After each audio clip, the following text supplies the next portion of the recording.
Shalom, today I'll be talking on how God built my faith by using the things around me. Years back, when I was 18 years old, I was living with my aunt and her husband. They had recently traveled and leaving me alone in the house. Before they left, my aunt had cooked a large pot of food, served a small portion for me to eat, and placed the rest in the fridge with a clear instruction. If the electricity didn't come back within a day, I must reheat the food immediately. I decided to visit my parents. After the visit, while heading back to my auntie's house, I entered into a deep discussion with God. I questioned Jesus' promise. I reminded God of what Jesus said in John chapter 14, verse 12. He that believes in me, the works that I do, he will do also. And greater works than this, he will do. That scripture was my best scripture then as a teen when growing up in God. Being young and full of questions, I started testing the boundaries of his promise by listing the most difficult miracles Jesus performed. At that age, I was very curious and bold in asking questions. So I began to point God to the most difficult miracles Jesus performed. I said, Lord, you said we will do the works that you do, and even greater works than this. And I said, God, can I turn water into wine? He answered, yes, if only the situation warrants it. I said, Lord, can I multiply food like Jesus did? He said, yes, if only the situation warrants it. And I walk on water. He affirmed, each one, yes, if only the situation warrants it. I went even deeper. Lord, can I raise the dead? He said, yes, if only the situation warrants it. The conversation concluded with God's powerful statement, wisdom. You can duplicate any miracle in the Bible, and even greater if the situation warrants it. This conversation continued until I arrived at my auntie's house. Here comes the text of the warrants. When I arrived home, a pastor friend of mine came to visit, and we fell into a long, deep conversation. Afterwards, I went into prayer, still hoping the electricity would return. However, I soon fell asleep without carrying out my aunt's instruction to eat the food. When I woke up the next day, the power was still hot. Now, before this time, there had been no electricity for about a day. Panic set in.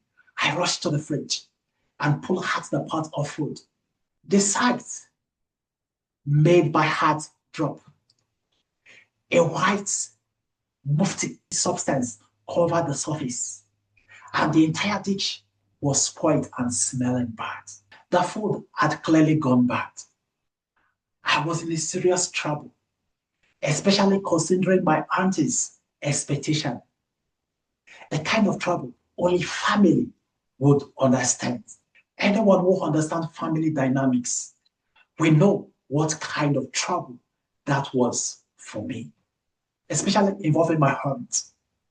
I was actually in a big, undeniable crisis, while still in a deep thought within me on what I've gotten myself into.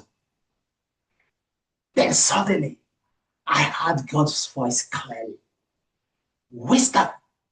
Remember what I told you yesterday? If only the situation warrants it. God referred me to the accounts in 2 Kings, where Elijah restored the bad food. He instructed me to pray a simple prayer over the spoiled food and say, be restored, and then heat it up. I obeyed. I prayed a simple prayer and heated up the food. The miracle confirmed. That evening, my aunt and her husband returned. She asked if I had encountered any problems. I assured her everything was fine.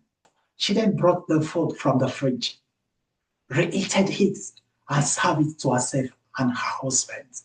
As they were about to eat, fear overwhelmed me. I quickly retreated to my room and I watched them from the doorway, my heart panting, consumed by fear. To my utter astonishment, they both ate the entire meal without making a single comment. I was astonished. I said to myself, God, is this how great you are? Your words are truly real. All through that night and even the following day, my astonishment continued. I shared the miraculous event with my friends, yet my heart never made any reference to that food until the day I left the house. This testimony is a fantastic teaching. Here is a divine principle, understanding the miracles. God used this experience to teach me the true meaning of the phrase, if only the situation warrants it. Here is the lesson God taught me. When God said, if only the situation warrants it, it was teaching me something very important. Miracles are not for testing God or showing off faith. They happen only when there is a genuine need. It means you should not test God by trying to perform miracles when you have a natural alternative. Miracles are only needed when the natural environment demands supernatural intervention. I have the gift of healing. It doesn't mean I should go to the hospital and begin to pray for every sick patient there. If I do, I'm going against medical practitioners. I can only offer a prayer of healing when I'm invited.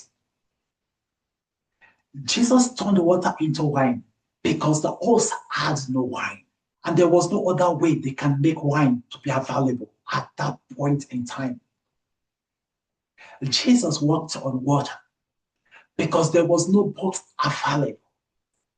He fed the multitudes because there was no tangible food available for the crowds. Hear this, what you can naturally access does not require a miracle. For example, if I need fuel and there is a filling station nearby, I don't need a miracle. I just need to go there and buy fuel. But if I am stranded in a desolate place with no filling station, no fuel, and no help, running on empty, then I can ask God for a miracle. This was the lesson that God was teaching me. That if only the situation warrants it, I can do it. I can walk on water if there is no boat. And you can do the same if only you believe. God used that experience to teach me about real life faith and to build my trust in Him. God used this simple event to teach me the reality of His power and to build my faith to be even stronger. By the special grace of God, I have used that phrase that God gave me, if only the situation warrants it, to do lots of miracles in my own personal life. That if I share some of them with you, because of the level of your faith, you doubt them. For that, I'll keep them within. Dear viewers, faith is real. The power of faith is still at work. You can enjoy faith like the way I'm enjoying it by putting your faith, your complete trust in God. The Bible said, looking unto Jesus, the author and the finisher of our faith. Join me in my next session as I share some of my personal experience as a teen. Some of the things I did that people within me didn't even know, but I kept them to myself. I believe it is time to share them because I believe there is a wisdom you will learn from them. Shalom.